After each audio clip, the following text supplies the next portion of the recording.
మన ఆరోగ్యానికి ఎంతో మేలు చేసే ఈ తోటకూర ఫ్రై నేను ఎలా చేస్తానో చూద్దాం రండి. ఎక్కడ ఒక్క చుక్క నీళ్లు లేకుండా చాలా చక్కగా ఉడికిపోతుంది ఈ ఫ్రై అనేది. ఉత్త తోటకూర ఫ్రై చేసి పెడితే చాలామంది ఇష్టంగా తినరండి. కానీ ఇలా కొంచెం నానబెట్టిన పెసరపప్పు వేసుకొని ఒక్క చుక్క నీళ్లు కూడా యాడ్ చేయకుండా ఇలా చేసి చూడండి ఎంత టేస్టీగా ఉంటుందో. నేనైతే ముందుగా పెసరపప్పుని ఒక చిన్న టీ గ్లాస్ పెసరపప్పుని అయితే నానబెట్టుకున్నానండి. ఒక 2 గంటలు నానబెట్టాను. తొందరగానే నానిపోతాయండి ఈ పెసరపప్పు అనేది.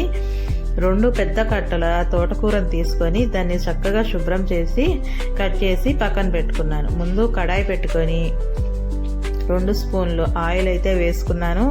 పోపు పెట్టుకొని ఇంకా ఆనియన్స్ అయితే వేస్తున్నానండి. ఈ ఆనియన్స్ చక్కగా దూరగా ఫ్రై చేసుకోవాలి.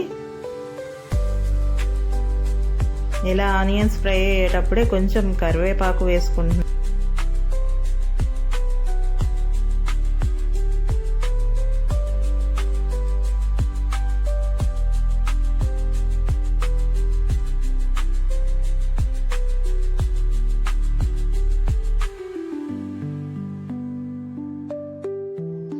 ఆనియన్స్ చక్కగా దోరగా ఫ్రై అయిపోయినాయండి. ఇప్పుడు కట్ చేసి పెట్టిన తోటకూరని అయితే వేసుకుంటున్నాను. నేను ఈ తోటకూరని కాడలతో సహా కట్ చేసుకున్నానండి. చాలా లేతగా ఉంది నేను తెచ్చుకున్న తోటకూర. లేత తోటకూర అయితే టేస్ట్ కూడా బాగుంటుందండి. ముదురుది అయితే కొంచెం ఉడకటానికి టైం పడుతుంది. అది పప్పులోకి అయితే బాగుంటుంది. ఇలా ఫ్రై చేసుకోవడానికి లేత తోటకూర బాగుంటుంది. ఇలా వేసుకున్నాక మొత్తం ఒకసారి చక్కగా కలుపుకుంటున్నాను.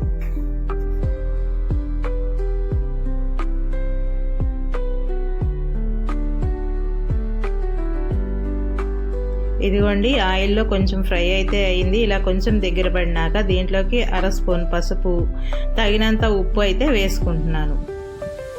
దీని తర్వాత నానబెట్టిన పెసరపప్పును కూడా వేసుకుంటున్నాను. ఇలా వేసుకొని ఒకసారి మొత్తం కలుపుకుందాం.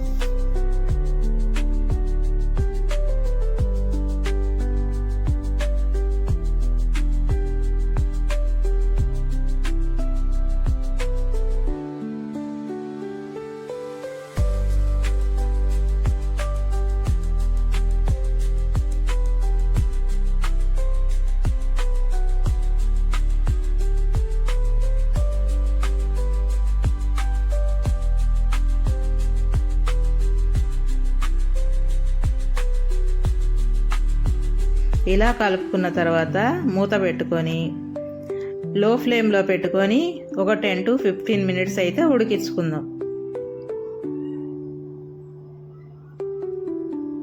ఇదిగోండి 15 మినిట్స్ తర్వాత మూత తీసి చూస్తే చక్కగా మగ్గిపోయి ఉంటుందండి. ఆవిరికి పెసరపప్పు కూడా చక్కగా ఉడికిపోతుంది. ఇలా లైట్ కింద నుంచి కలుపుకోవాలండి. కింద నుంచి కలుపుకుంటే పప్పు అనేది విరగకుండా చాలా చక్కగా ఉంటుంది. తినేటప్పుడు నోటికి తగులుతా బాగుంటుంది.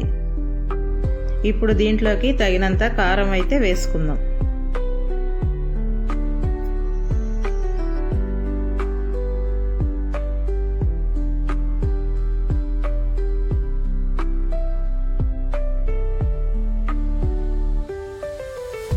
కారం వేసుకున్నాక మళ్ళీ ఇలా కింద నుంచి కలిపి ఒక్క 5 మినిట్స్ అయితే మూత పెట్టి మగ్గనిద్దాం.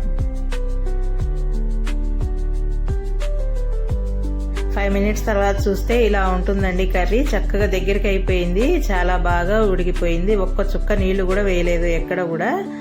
చాలా బాగుంటుంది. తప్పకుండా ట్రై చేయండి.